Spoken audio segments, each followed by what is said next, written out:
So you've just built a relationship with a music supervisor, or you have a sync agent who's representing your music, and they've sent you a pitch and you have a song you think that's right. How do you send them the files? How do you know what kind of files they want? That's what we're going to discuss in today's episode. Really quickly in today's episode, we're going to talk about how to keep your catalog, which means all of the songs in your record label, or if you're an independent artist, all of the songs that you have recorded, how to keep that catalog organized. We're also going to talk about file formats and the different types of files and the different types of mixes and masters that you need to have in your catalog when you're pitching to music supervisors and trying to get a sync license placement. This is part of my whole series on sync licensing, so make sure you check out my other videos on this topic and go to otherrecordlabels.com/sync, where I have a bunch of resources, including some free downloads and a free guide to sync licensing that you can grab at otherrecordlabels.com/sync. Let's talk about the benefits of staying organized. Number one is that it gives you this awareness of your catalog. So what I mean by that is if you take a day or a week and make a list of all of your songs on your record label, or if you're an independent artist, all of the songs that you've released, and you copy out their lyrics and you attach a genre to each one and a BPM and a key, and you just kind of evaluate and go through all of your music, it gives you now this awareness of, oh, I have all these different songs. I just got a pitch on Friday, like a couple days ago, from a music supervisor who was looking for a really, really specific song and with a really, really specific set of lyrics. And it had to be from an artist from a specific country, and it had to even have a certain genre attached to it. And when I got this pitch, I had to quickly go through my entire catalog and all of the artists I've worked with and all of the hundreds and thousands of songs I've ever worked with to see if there would be something that would fit.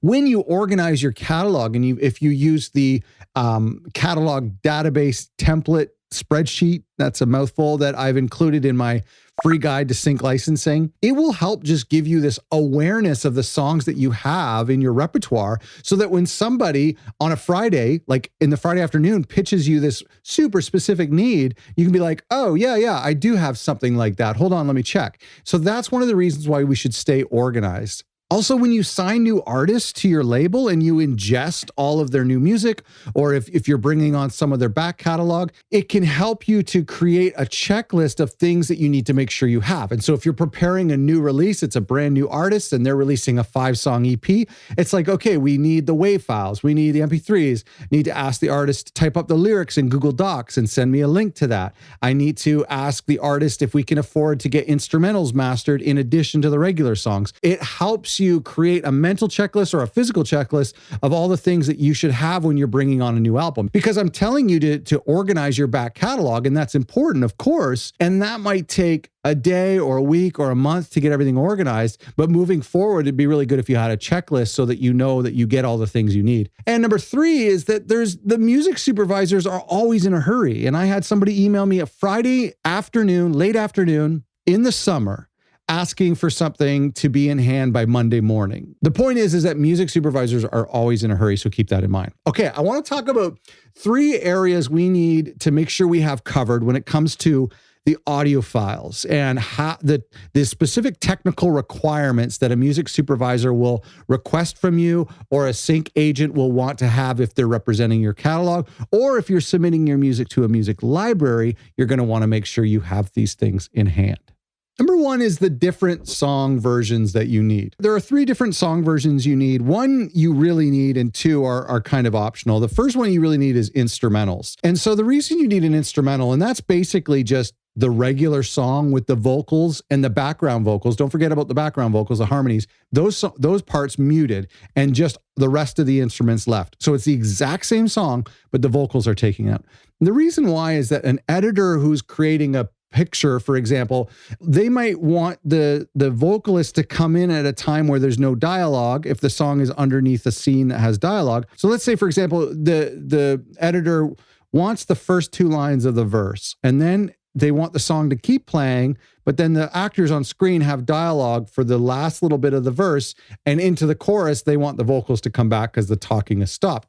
So in order to do those kind of nifty little editing things, an editor would love to have an instrumental. I'm being told The instrumentals used to be a nice to have, and now they're essentially mandatory. So it's really important that you get an instrumental made. And this goes all the way back to the beginning. When you're in the mixing and mastering stage, have your mix engineer print your regular mix and then print the mix with the vocals muted. It should really be no extra work for them. It's not a different mix. It's just the same mix, but with the vocals muted. And same for your mastering engineer.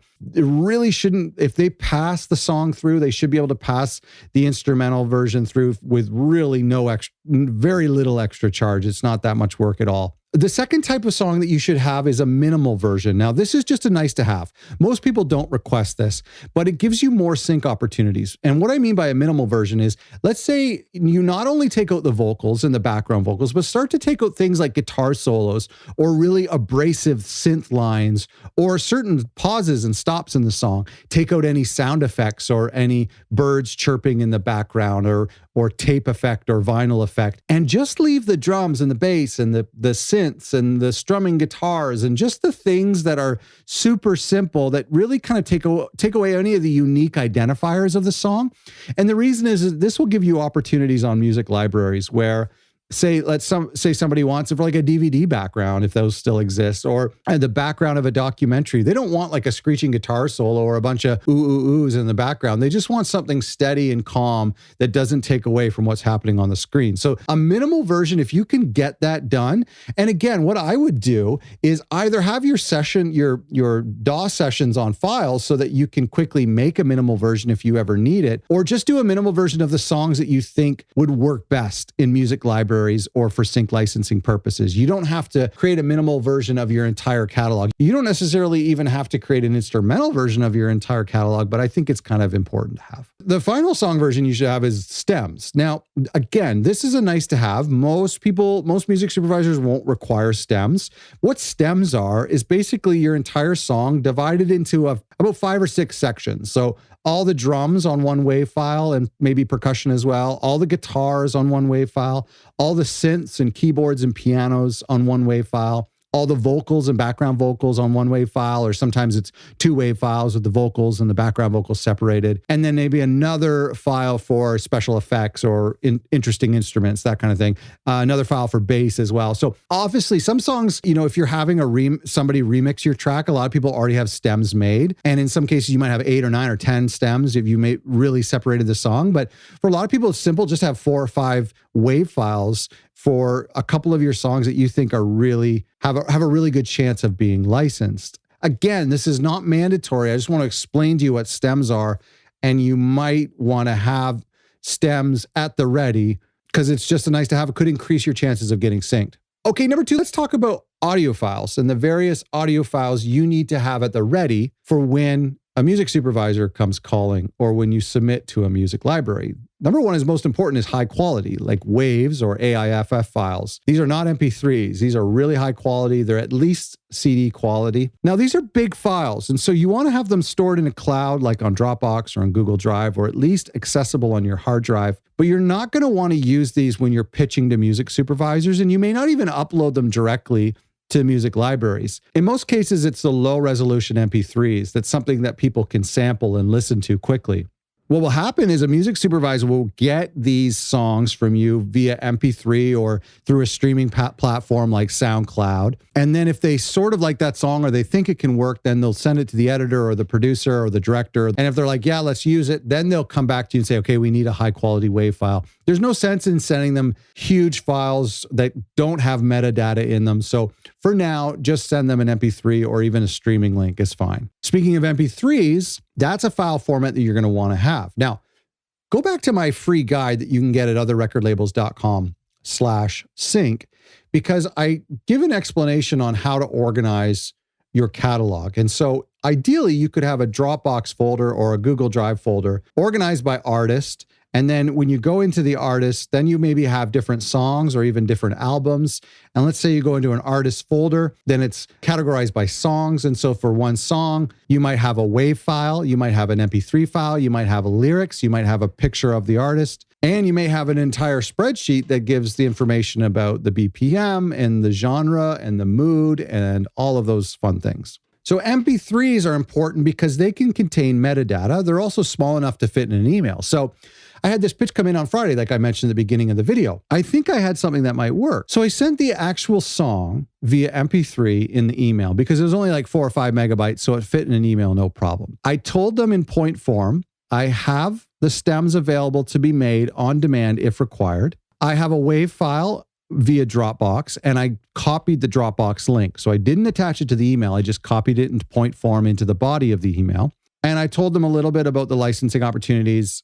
I told them a little bit about the publishing information, and I told them about how successful the song had been on streaming, gave a little bit of numbers there. I also copied and pasted the lyrics, but I included an MP3, and the MP3 was embedded with metadata. So what's metadata? An MP3 can contain metadata. So if you were to right click on the file or you were to open it in iTunes, it would come up with the artist's name. That's metadata. The album name, the year it was recorded or released. That's metadata. The BPM, the genre, lyrics, the album cover, that's all metadata, and it can be contained within a file. So if I were to take that file and email it to someone else and they drop it into their MP3 player or their iTunes, then they'll see all of that metadata as well. If they right click on the file, they can read all that information. You can't attach metadata to WAV files. That's what makes MP3s nice, is that easily emailable, and they can be whipped around. They contain a lot of valuable information. Because what if you pitch something to someone and they like it, and they send it to the editor loves it, and all of a sudden it's like, hey, we want this song. And it's like, oh, but this song is named mix number 1 by so-and-so or whatever, or like, where did this come from? Well, if the metadata has all of the songwriter information, the label information, all of that stuff, they can just look into the metadata and be like, oh, this is the person that sent us this track.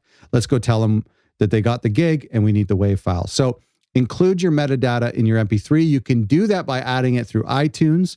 There might be some software out there I'm not too familiar with. I also use Bandcamp. I upload the tracks to Bandcamp. I add the information in Bandcamp, and then I download it as an MP3, and it comes embedded with the metadata already. And then you should have a streaming page somewhere. So you could use private album on SoundCloud. You could use a private album on Bandcamp. And so if you're meeting a music supervisor, or if you're pitching your record label to a music supervisor and you say, hey, this is the type of music we represent, here's a sampling of our catalog. Don't send them everything in your catalog, but send them a sampling of your catalog. And in this case, you don't want to send MP3s. You don't want to attach things to the emails. It means they have to open it, or it could fill up their inbox. Instead, you send a link that's a private link. Maybe it's a custom page that you send all music supervisors that has information about your label, what kind of music you do, what type of rights you have with the artists and the relationships you have with the artists, where the artists are located.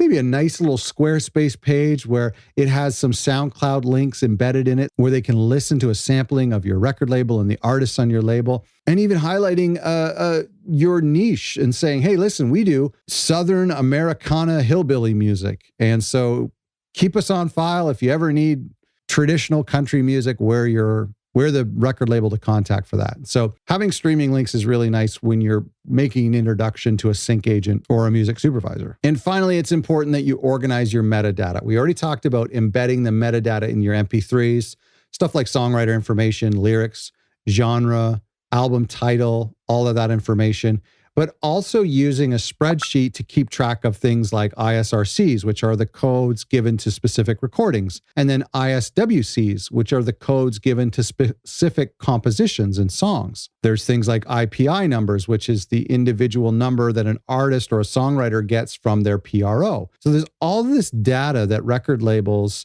need to have organized. And so I provide a spreadsheet in my guide that you can download. Go to otherrecordlabels.com/sync. You can use my spreadsheet for free and delete that information and fill in your own information. And just over the years, keep track of your entire catalog. And you can say, here's where to download the lyrics, and here's where to get a press photo for this artist. And this is the type of feelings that this song evokes. And this is the genre. This is the year it was released, that kind of stuff. So stay organized by including metadata in your MP3s and then having some sort of universal spreadsheet for your whole label, or if you're an independent artist, for your whole catalog. It keeps track of things. Today was a boring episode. That was a lot of stuff that we had to go through, but it's very technical. And the point is that when you get an email on a Friday afternoon in the middle of the summer from a music supervisor who wants to give you $10,000, they just need to hope that you're professional and you're organized, and you want to be professional and organized. And so today's episode is about being professional and organized and getting all your songs together so you can win a $10,000 sync licensing placement, or maybe $100,000 or $1 million sync. You owe me some of that. If you get $1 million, you come find me and give me a little percentage, please. Thanks for watching. Go to otherrecordlabels.com/sync.